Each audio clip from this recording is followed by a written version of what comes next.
everyone, welcome to Jasper's History Facts.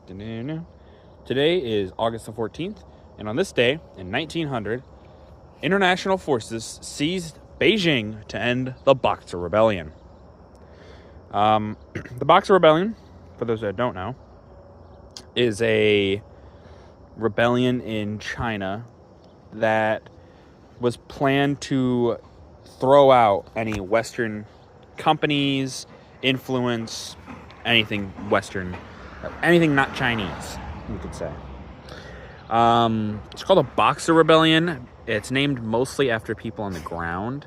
The Chinese that were fighting, a lot of them used kung fu. They did have weapons, things like swords, bow staffs, those kind of things. But they also used kung fu and karate, things like that, to try to fight.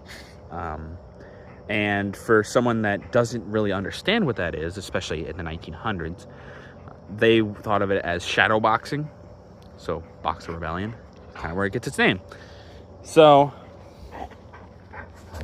a lot of the Western forces fight them with guns, things like that. This rebellion, well, they were trying to do a lot, and there was a lot more of them than there were of the Western forces.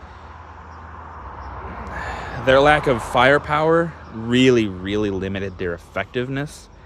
Not to say they didn't have any. They did have some, but it was very little. The Western forces came in. There's a few American stories that you can hear from it. It's very interesting war. Not one that's ever really talked about very much, just because it wasn't a very long rebellion. Just kind of ended pretty quickly. But still, very interesting. I would definitely say to look into it. There's some really interesting stories come out of it, and to some degree there are very sad stories come out of it too, just like with any war. But now you know.